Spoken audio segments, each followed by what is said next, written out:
Sumqayıt Dövlət Universiteti Dil və Ədəbiyyat Kafedrasının baş müəllimi Elşad Əliyev bu günləri sizə mətnlərdə durğu işarələri mövzusunda deməli videomuzu təqdim edəcəyik. İndi gəlin keçək materiallara.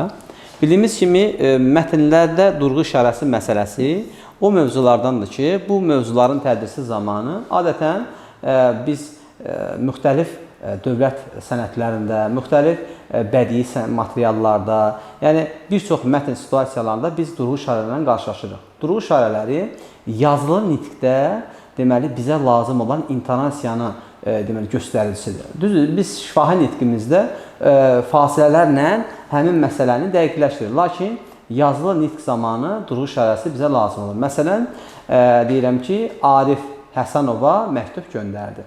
Gəlin bu cümləyə düşünək. Biz bilmirik ki, Arif Həsənova məktub göndərəm. Arif burada mübtədadırmı?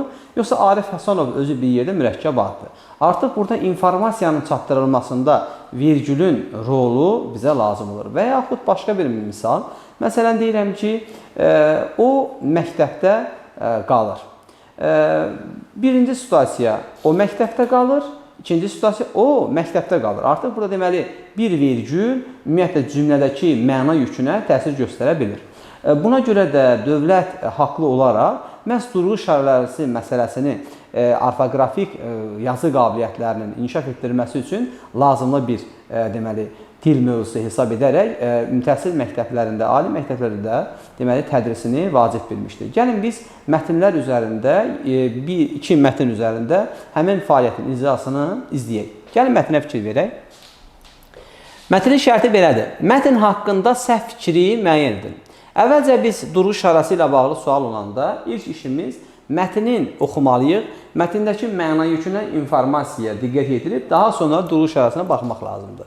Oxuyaq mətni. Müşahidələr göstərir ki, gecə saatlarında atmosferin dinamikasında maraqlı dəyişikliklər baş verir. Ulduzların parıltısı yerin işıqlandırılmasına minimal təsir göstərsə də, bu proses kainatın genişlənmə və enerjinin yayılma mexanizmləri ilə izah olunur. Alimlər tez-tez sual verirlər. Niyə bu hadisələrin tam dəqiq səbəbləri hələ də tapılmayıb? Təbiətdə baş verən səslər, quşların cəhcəhi, küləyin pıçıltısı ekosistemin aktiv fəaliyyətini göstərir. Yağışın qəfil başlaması atmosfer təzyiqinin sürətli dəyişməsi ilə əlaqələndirilir. Lakin bu fenomenin dərin səbəbləri hələ də araşdırılmaqdadır.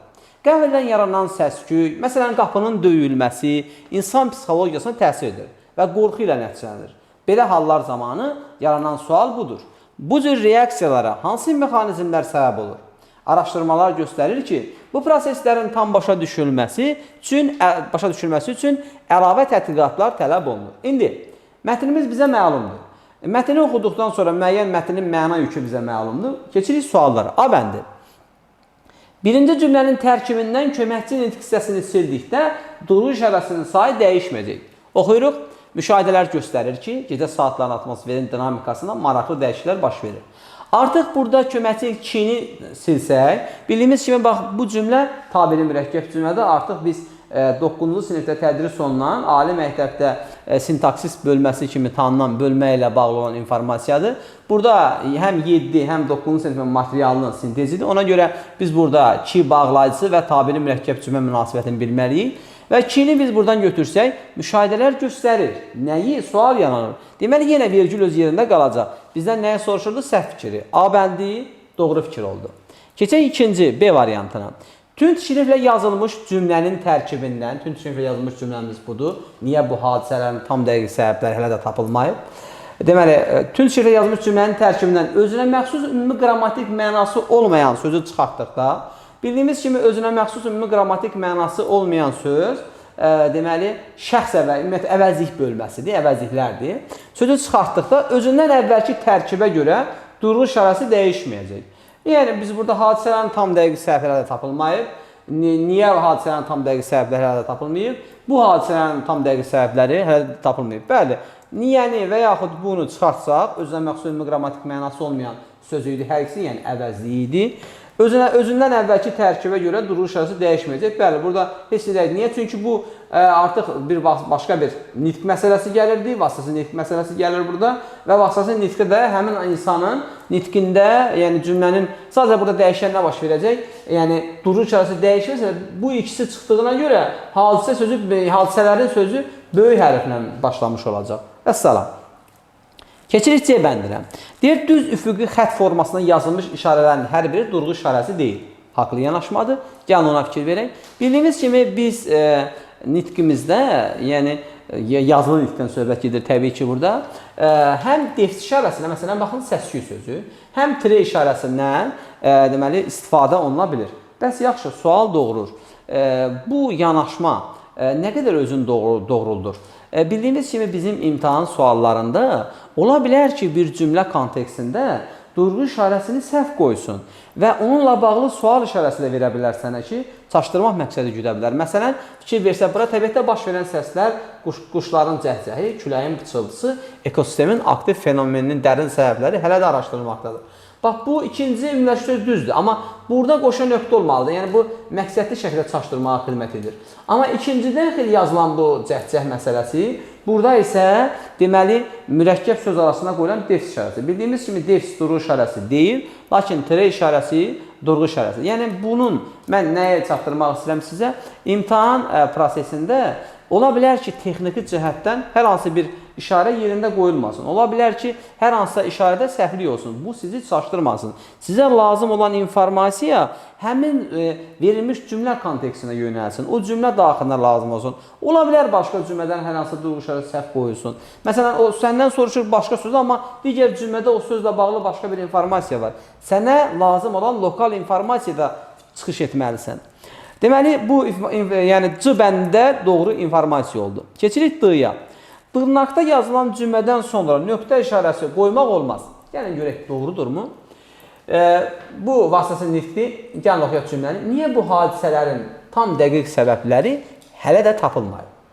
Niyə görə qoyulmaz? Biz bilirik ki, sual əvəzlikləri əgər sadə cümlənin tərkibində və sual intonasiyaya xidmət edirsə və həmin cümlədə sual əvəzlikləri fiili birləşmə daxilində deyilsə, hər hansı söz birləşməsinin daxilində deyilsə, sual əvəzlikləri deməli, sual cümləsinə xidmət edir. Amma tərkib daxilində xidmət eləmir. Məsələn, kimin, nə vaxt, harada, nəyi, necə edəcəyini bilmirəm. Sual cümləsi deyil, amma sual əvəzlikləri var burada. Niyə? Çünki orada birləşmə daxilindədir. Yaxud başqa bir nümunə, sual əvəzlikləri tabiri mürəkkəb cümlə daxilində işlənəndə.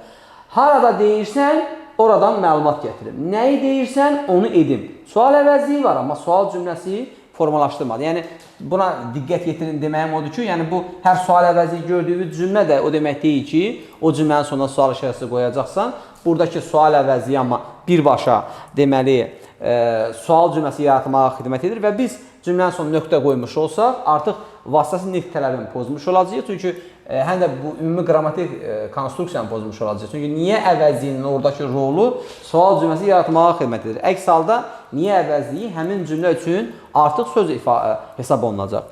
Gəlirəm İ bəndinə. Deyir, ikinci mürəkkəb cümlənin tərkibindəki isə hissəciyi şərt şəkildə əvəz olunsa da durğu işarəsinin sayı dəyişməyəcək. Gəlin baxaq, bizim cümləmizə ikinci mürəkkəb cümlənin tərkibindəki isə hissəciyi, deməli, ikinci mürəkkəb cümləmiz müşahidələr göstərir ki, gecə saatlarında atmosferin dinamikasında maraqlı dəyişikliklər olur. Bu birinci mürəkkəb cümlə. İkinci mürəkkəb cümləyə baxırıq. Ulduzların parıltısı yerin işıqlandırılmasına minimal təsir göstərsə də, bu proses kainatın genişlənmə və enerjinin yayılma mexanizmləri ilə izah olunur. Fikir verin, burada sasəni görürük biz və fikir versək, həmin cümlədəki sasə nədir? Sözün kökü göstərməkdir, eləmi? Deməli, əgər fiilin kökü və başlanğıc formasına, yaxud inşardan sonra artırılan sasədirsə, bu şərt şəklinin sasəsidir, isə deyil. İsə olsaydı, orada ya zaman şəkilsi, ya da şəkil şəkilsi özündən əvvəl gəlməlidir. Burada nə deyir? İkinci mürəkkəb cümlənin tərkibindəki isə hissəciyi şərt şəkillə əvəz olunsa, duruş işarəsinin sayı dəyişməyəcək. Buradan o tərəfə düzdür, duruş işarəsi dəyişməyəcək. Amma buradakı elə özü şərt şəkildə isə hissəciyi deyir ki, tamam, amma belə olsaydı, şərt şəkili isə hissəciyi ilə əvəz olunsa, onda deməli həmin informasiya doğru olardı. Hal-hazırki yanaşma üçün Y bəndi deməli səhv variantı bizdən səhv variantı soruşurdu. Və diqqətlə fikir verdiniz, nə ilə çaşdırmağa çalışdı? Sasəni verib, amma cümlənin digər hissəsi yerindən təbii ki, istəyir şərt şəkili qoysan, istəyir isə hissəciyi düşünsən, vergül olacaqdı. Amma nə ilə çaşdırdı səni? Şərtin özünə hissə dedi və təzələn şərtlə əvəz etmə məsələsi qoydu. Yəni, səni bir növ diqqət yoxlanış elədi səndən burada. Ona görə bax, bu tipli suallarda duruş işarələrindən diqqətli işləmək lazımdır. Keçək növbəti bir mətn sualımıza. Deyir ki, mətn haqqında doğru olmayan fikri müəyyəndir. Yenə səhv fikri soruşur. Gəlin cümləmizi oxuyaq. Bir gün dəniz sahilində gəzərkən sahilə yaxın bir qayığın ipinin qopduğunu gördüm. Əgər ip qopubsa və qayığı heç kim bağlamayıbsa, deməli, o açıq sulara doğru hərəkət edəcək. Bir neçə dəqiqə keçdi və gözlədiyim kimi qayığın yavaş-yavaş sahildən uzaqlaşdığını müşahidə etdim. Lakin maraqlı idi ki, yaxınıza heç kim buna diqqət yetirmirdi. Sanki bu kiçik hadisə heç əhəmiyyət daşımırdı. Bu an düşündüm ki, bəzən həyatımızda da belə olur. Bəzi vacib şeylərdən xəbərsizik. Ta ki, onlar artıq uzaqlaşıb əlimizdən çıxana qədər. Hər şeyin nəticəsi isə sadəcə kiçik, diqqətdən kənar qalan bir başlanğıcdan asılı ola bilər. Çox maraqlı bir mətn informasiyasıdır. Gəlin indi cümlələrimizi oxuyaq. Deyir, bəzi durğu işarəsinin hansı qaydanın tələbi ilə qoyulduğunu dəqiq söyləmək olmur. Bu sual nə zaman ortalığa çıxır? Bu sual tipi hansı məqam üçün keçərlidir? Bildiyimiz kimi, məsələn, deyirəm ki, Arif, sözsüz mən səndən razıyam. Arifi mən xitab kimi düşünsəm, Arifdən sonra qoyulan vergül işarəsi xitabın tələbidir. Axı sözsüz ara sözdür, ara sözə görə də vergül qoyuram. Kim deyə bilər ki, bu vergül xitabın mı ara sözüdür, yoxsa deməli, daha doğrusu xitabın mı durğu işarəsidir, yoxsa ara sözün mü durğu işarəsidir? Ona görə, məsələn, bax, bağlamayıbsa deməli. Bax, burada kim təyin edə bilər ki, bu vergül hansının vergüldür? Bax, sasədən sonra vergül. Sasənin mi, deməli mi? Ona görə bu A variantı doğrudur. Keçirəm B-yə. Durğu işarəsinin funksiyasında işlənən söz işlənir. Çox maraqlıdır. Deməli, durğu işarəsinin funksiyasında olan söz nə deməkdir? Bildiyiniz kimi, Azərbaycan dilində və bağlayıcısı vergül işarəsinin əvəzində işlənə bilər. Gəlin cümləmizə baxaq. Əgər ip qopubsa və qayığı heç kim bağlamayıbsa, deməli, o açıq sulara doğru hərəkət edəcək. Fikir verin, sasənin arasında və bağlayıcısı var. Yəni, çox vaxtı və bağlayıcıdan danışan deyirlər, tabesiz mürəkkəb cümlənin tərəflərini bağlayır. Amma fikir versə düzdür, tabesiz də söz yox. Qarşıq tipli bir mürəkkəb cümlədir və burada qarşıq tipli tabeli mürəkkəb cümlənin budaq cümlələri sadalanıb, onlar arasında və bağlayıcı işlənib. Və olmasaydı burada nə olacaqdı? Vergül işlənəcək. Amma və var deyin və burada vergülün əvəzində işlənib. B nə deyirdi? Deyirdi ki, durğu işarəsinin funksiyasında işlənən söz var. Yəni, vergülün funksiyasında söz var və deməli, B də doğrudur. Oxuyuruq C bəndi. Cümlə daxilində eyni durğu işarəsi fərqli məqsədlərə xidmət edir. Məsələn, kiçik bir nümunə göstərək sizə. Deyirəm ki, Arif, oğlum, hara gelirsən? Burada xitabın vergülü qoyulur. Bir də deyirəm ki, məncə sən bunu düz etmədin. Burada vergül qoydum, bu moda sözün, ara sözün vergül oldu. Eyni durğu işarəsi, gördünüz, fərqli məqsədlərə xidmət elədi. Yaxud, atamı, mənə həyat bəxş edən insanı dünyaya qədər sevirəm. Atamdakı tiri əlavənin tirisidir. Bir də var deyirəm ki, dostlarımı, qardaşlarımı, bacılarımı, kimi, bütün insanlığı qorumalıyam. Bax, o bütün insanlıqdan əvvəl qoyduğum tiri ümumiləşdirici sözün tirisidir. Yəni, eyni durğu işarəsi fərqli məqsədlərə xidmət elədi. Gəlin görək bizim cümləmizə vəziyyətinə yerdədir. Məsələn, cümləyə baxıq, elə bayaqki cümlə üzərindən çıxış edirik. Burada sasə, əgər mürəkkəb cümlə üçün qoyulmuşdursa, burada onun fərqləndirilməsi o açıq sulara da hərəkət edəcək. Burada o mübtəda mövqeyidir. Burada ara sözə görə qoyulmuş vergül işarəsidir. Yəni, bir durğu işarəsi fərqli məqsədlərə xidmət edə bilir. Biz bunu nida üzərində, qoşa nöqtə üzərində, digər durğu işarələr üzərində də həyata keçirə bilərik.